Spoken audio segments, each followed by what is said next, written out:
Саламатсызбы? Регионда Абалким автордық программасы.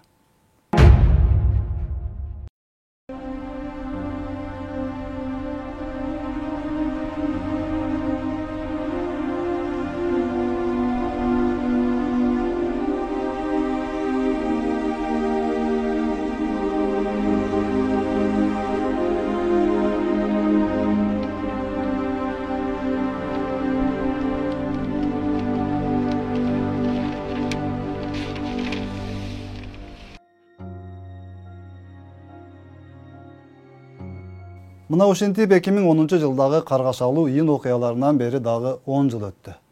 Бул аптада ал күндөр эскерилип, Куран окулуп, курман болгон мекендештерибиздин жакындарына көңүл айтылды. Бирок кооз сөздөр менен реалдуулук такыр дал келбей жатканын, ачык айткандардын үнүн уккан киши бул 10 жылдыкта да жок болуп калганына өкүнүп, июнь окуяларынын уюштуруучуларынын, анын ичинде убактылуу өкмөттүн ишмердүүлүгүнө саясий жана укуктук баа берүү жагын талап кылгандардын үнү бул жолу да ачык бойдон калды сыягы.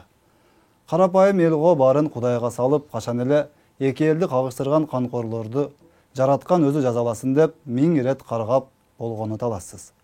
Бирок баары бир укуктук мамлекетте, бийлиги бар мамлекетте жашап жаткандан кийин о дүйнөдөгү жазалоого гана байланып отурбастан, бул дүйнөдө бүгүн, азыр ошол июнь окуясына саясий баа берүүгө неге болбосун?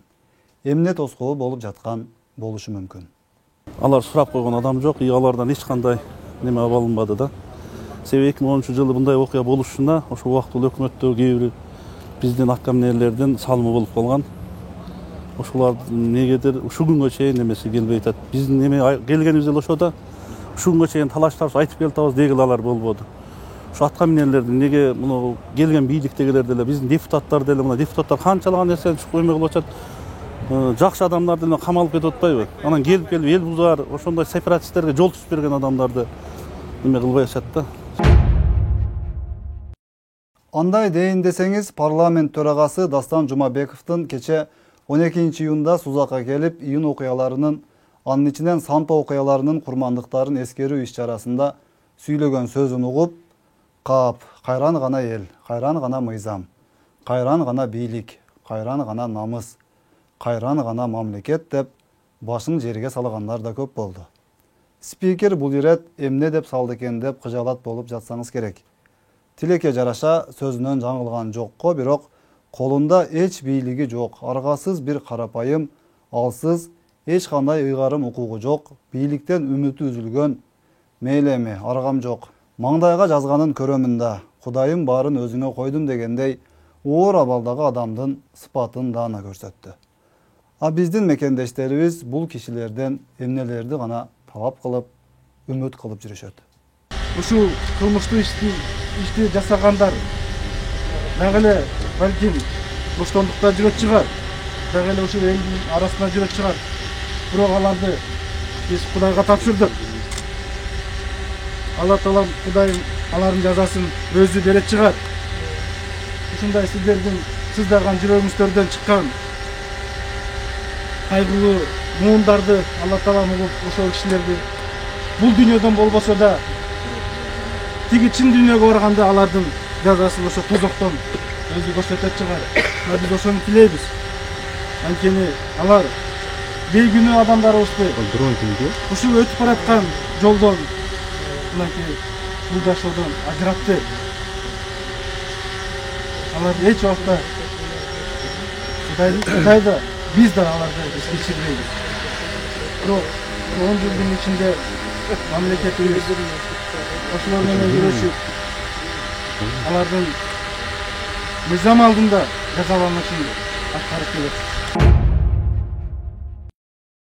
Кудай жазасын берет. Буга эч кандай шек жок деңизчи. Бирок мисалы эми ошол июнь окуяларына күнөөлүү делип жаткан ошол убактылуу өкмөттүн мүчөлөрүнүн баары бул дүйнөдө азыр жок болгондо, арадан 50 жыл, 100 жыл өтүп кеткен болгондо, анда ушинтип айтса жарашмакта. Азыр андай эмес го. Алардын баары тирүү. Кыргызстанда эле ойноп күлүп жүрүшөт. Кааласа партия ачып жатышат, кааласа бири-бири менен араздашып бөлүнүп кетишет. Кааласа кайра биригишет. Каалаган ишин кылып эле жүрүшпөйбү? Анан эмне тоскоолдук кылып жатат? Эмне себептен азыркы күндө да алардын жоопкерчилиги каралбай көз жаздымда калып жатат. Мисалы, спикерге ким тоскоолдук кылып жатат? Төрага болуп отургандан бери канча болду?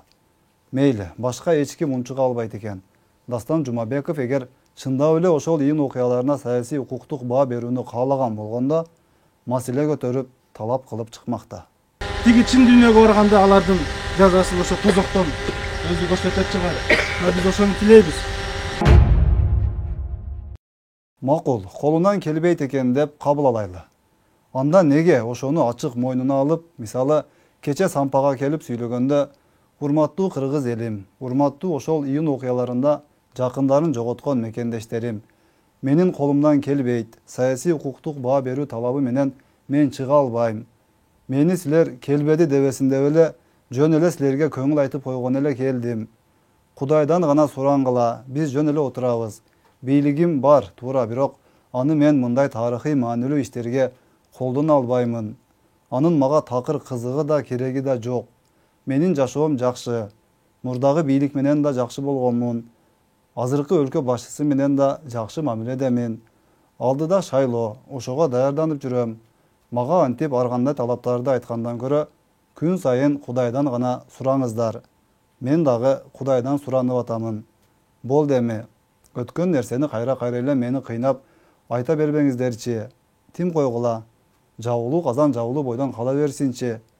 Туура түшүнүңүздөрчү деп айтып койсо деле болмокта деген ой келет. Жыйынтыктап айтканда сизге да, башкаларга деле баары түшүнүктүү болуп турат. Демек, дагы бир ирет баса белгилеп айтып өтүшүбүз зарыл. Сиздин улутуңуз, диниңиз, саясий көз карашыңыз, социалдык абалыңыз, билимиңиз ар кандай болушу мүмкүн. Бирок эч качан унутпаңыз. Сиз кыргызстандыксыз. Сиздин ыйык, эч нерсеге алмаштыргыс мекениңиз бар. Сиз ушул өлкөдө бардык адамдар менен ынтымакта, сый мамиледе, карым катнашта, тууганчылыкта бир муштум болуп биригип, жакшылыкка чакырып, жамандыктан кайтарууга аракет кылып жашайсыз. Бул сиздин инсандык парзыңыз. Эч бир бүлүк салуучу күчтөргө өзүнүн кызыкчылыгы үчүн биздин көп улуттуу элибиздин биримдигине доо кетирүүнү каалагандарга эч кандай мүмкүнчүлүк берүүгө болбойт. Алар өз максаттарына жетип кете берет. Сиз зыянын, азабын гана көрөсүз. Муну тарых бир канча ирет тастыктады го. Бир туугандыкта болуңуз, өлкөбүздө эч качан кара күндөр кайталанбасын. Элибизде тынчтык, ынтымак гана өкүмөн сүрсүн. Саламатта калыңыз.